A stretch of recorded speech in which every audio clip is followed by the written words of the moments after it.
Con su permiso, presidente, el día de hoy, 1 de mayo, Día del Trabajo, este día que damos un paso más en la dignificación del trabajo, en el derecho al futuro de millones de mexicanos que viven y que todos los días dedican su vida a contribuir a este país.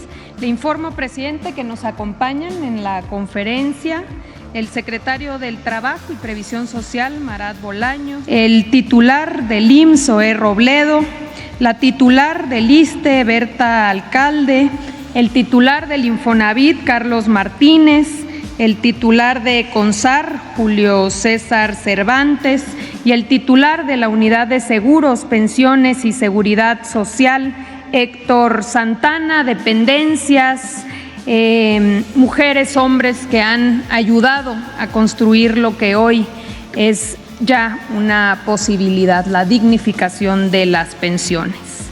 El día de ayer se publicó en el Diario Oficial de la Federación la reforma en materia de pensiones que crea el Fondo de Pensiones para el Bienestar, por lo que hoy, 1 de mayo, Día del Trabajo, entra en vigor.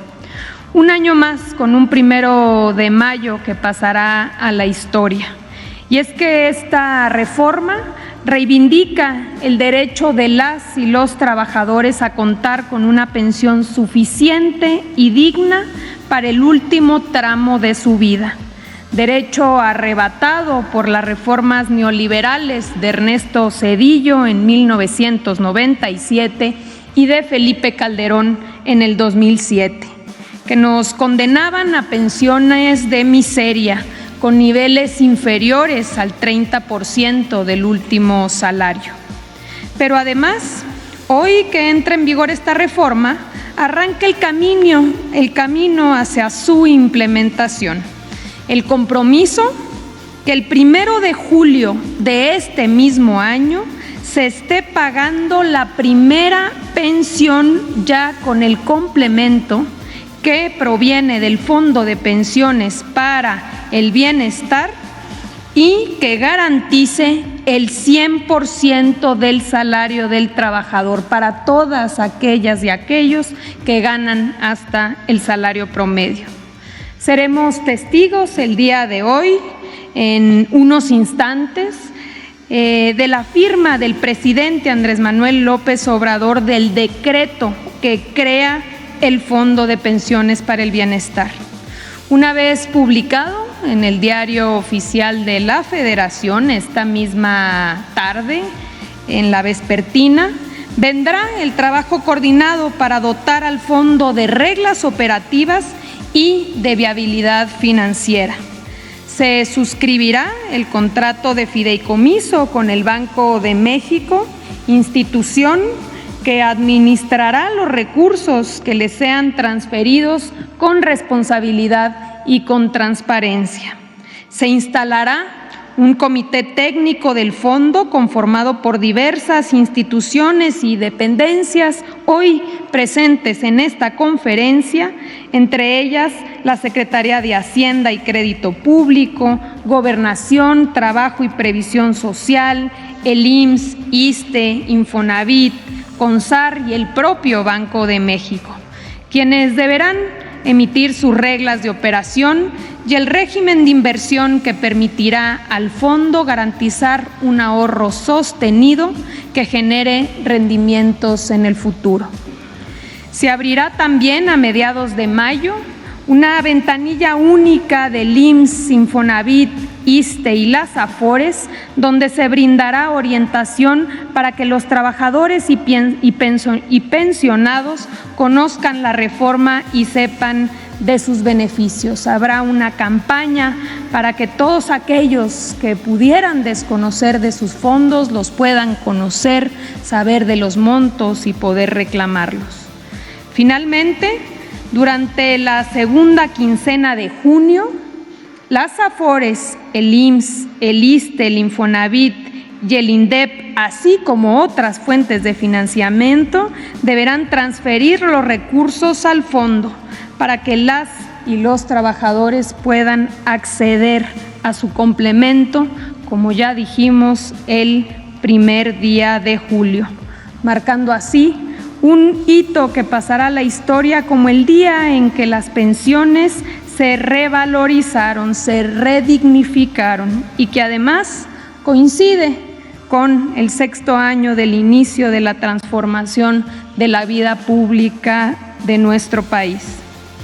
Presidente, hoy finalmente vemos materializado a la aspiración o digamos la preocupación, los últimos pendientes, corregir las injusticias y los agravios del pasado para las generaciones presentes y futuras de trabajadores. No tenemos la menor duda de que este acto de justicia social tendrá un impacto profundo y perdurable en la vida de millones de personas trabajadoras que hoy podrán pensar en un futuro digno y una vejez con bienestar y con plenitud. Reconocemos el valor de las legisladoras, de los legisladores que a pesar de la campaña de mentiras y calumnias, con su voto apoyaron esta reforma y con ellos pudimos hacer realidad lo que hoy entra en vigor en nuestro país. Enhorabuena por los trabajadores, presidente, y si está de acuerdo procedemos a la firma del decreto que da por iniciado este recorrido que va a concluir el 1 de julio con el pago de las primeras pensiones dignas. Si nos acompañan, adelante.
Felicidades.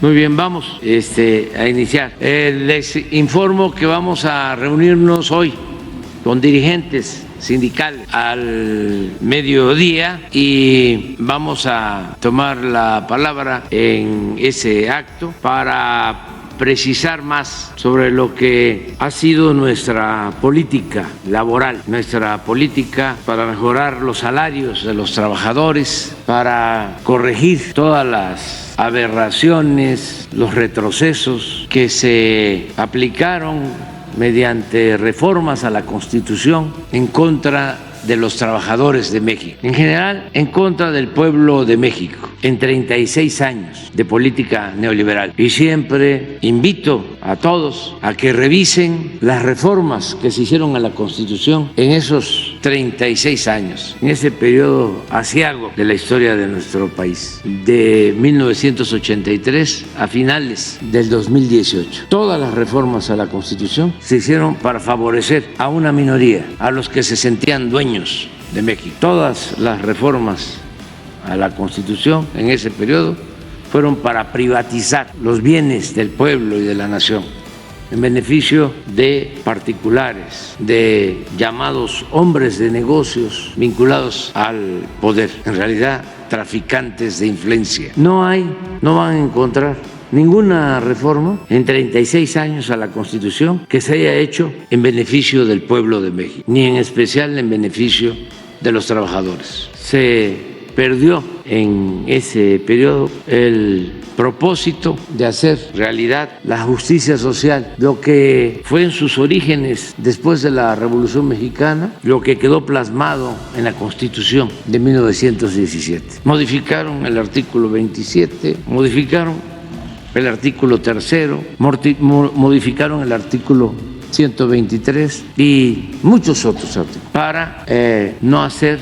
efectiva la educación pública, gratuita, de calidad, limitarla solo a la educación básica. Pusieron al mercado la educación media superior y la educación superior. Lo mismo hicieron con la desaparición del ejido, con la reforma al artículo 27 y todos los cambios al artículo 123 y a las leyes relacionadas con los derechos laborales. No hay nada en favor del pueblo, los trabajadores. Sí, la privatización del petróleo. Sí, la privatización de la industria eléctrica. Sí, la entrega de las minas, de los bancos, de las empresas públicas, de los ferrocarriles. Eso fue lo que se hizo. Entonces, ahora, pues, las reformas que se han hecho a la Constitución han ido orientadas a mejorar las condiciones económicas, sociales de nuestro pueblo y hacer realidad la democracia. Porque no vivíamos en una democracia, no había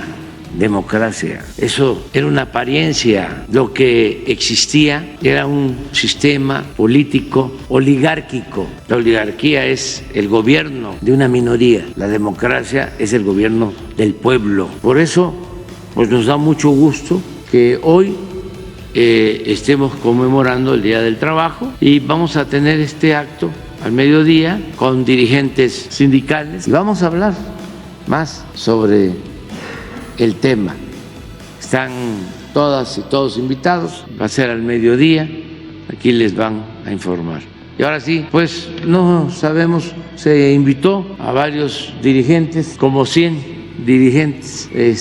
Hemos llevado muy buena relación con los dirigentes de los trabajadores de México, garantizando todos los derechos, el derecho de huelga, el derecho a la libre manifestación de ideas, el derecho a las movilizaciones. No se ha reprimido ningún movimiento, nunca ha habido una requisa, nunca se ha afectado el derecho que tienen los trabajadores a defender sus causas, a defender lo que consideran justo. Todo esto parece una obviedad, pero se olvida y hay que estar recordándolo. Cero represión, cero. No es el tiempo en que desaparecían empresas públicas y despedían a miles de trabajadores, como pasó con los electricistas. Ya no es el tiempo en que se mutilaban los contratos colectivos para aumentar la edad de jubilación